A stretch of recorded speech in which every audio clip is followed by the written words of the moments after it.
Hello, namaskar. It's Monday the 13th around 2 p.m. now. I'm up in Georgetown here. I'm just gonna talk a little bit about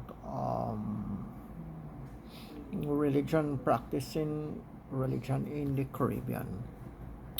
Guyana here is like other parts of the Caribbean. We have people of different ethnicities coming from various motherland here.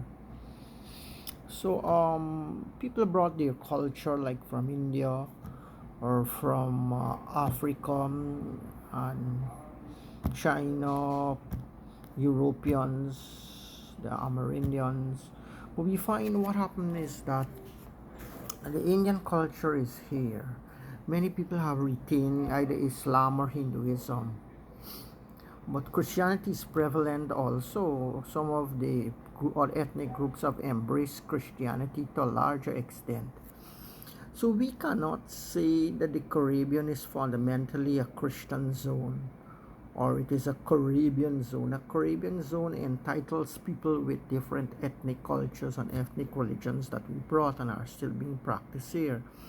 To saying that there's a Caribbean culture divide of Hinduism and Islam, I think it's very perplexing because we did in high school, for example, social studies.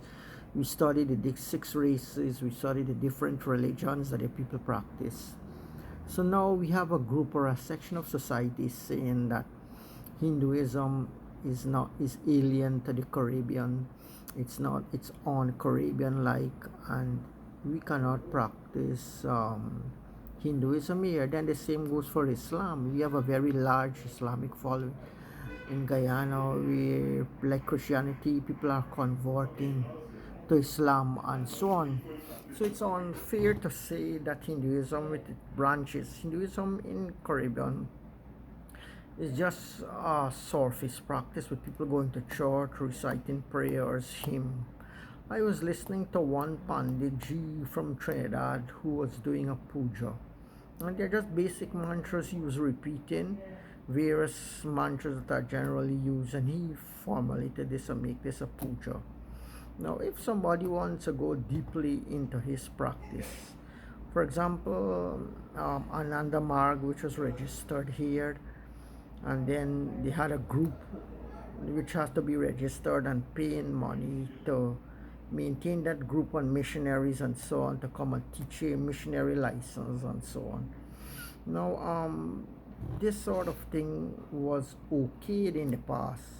Now, you just cannot say it's wrong to practice meditation or mantra or hatha yoga.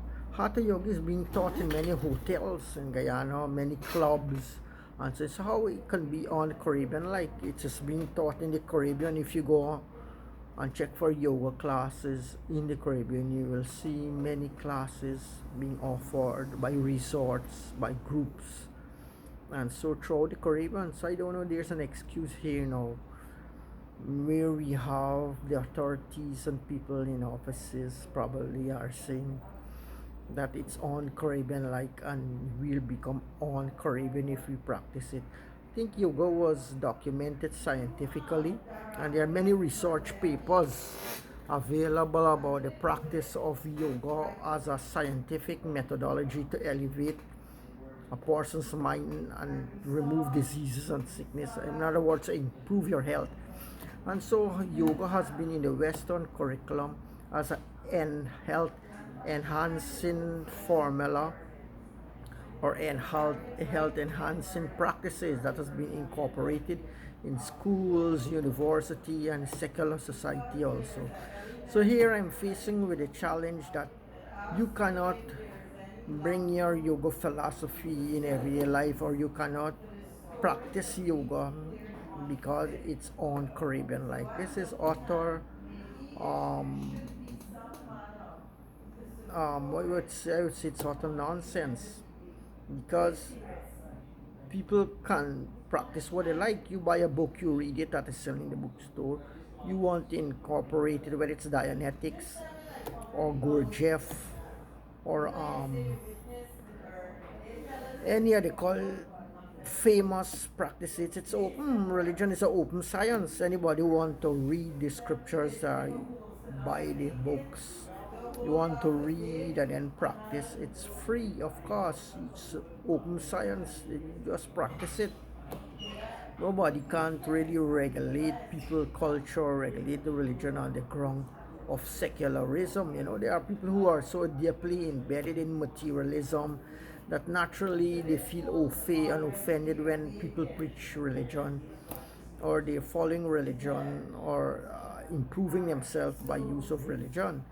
So these people who are strongly addicted in alcohol and mainstream materialism is trying to pull the mass or the crowd onto their side. They want to get following and support so that they can carry their habits, their secular habits or material habits, into the offices of the material world, of the material structure.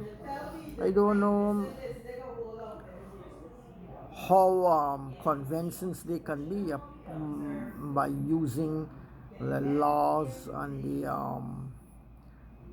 dogmas and culture and superstitions to influence the way of life, of everyday life, and so on. So clearly we should have to have some form of separation, or lines of differences where people are concerned, the way of life, how they're living, and how they would like to live, and how they would like to proceed in their social environment, and so on. I think there's no general rule that is umbrella in everybody as a unit, as equal, and being unified on a branch of some sort of humanism, or the humanite structure of seeing everybody is equal, and so everybody can share the same cup and the same plate and the same clothes and breathe the same air as being equal and identical. This car is very debatable, and I do hope some some effort to rationalize and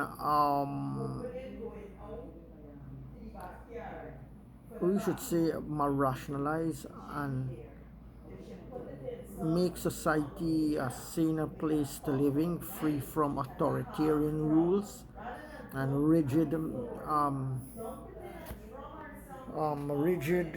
temperaments as it comes to dealing with characters and personalities and so on. Namaskar. Have a pleasant Monday.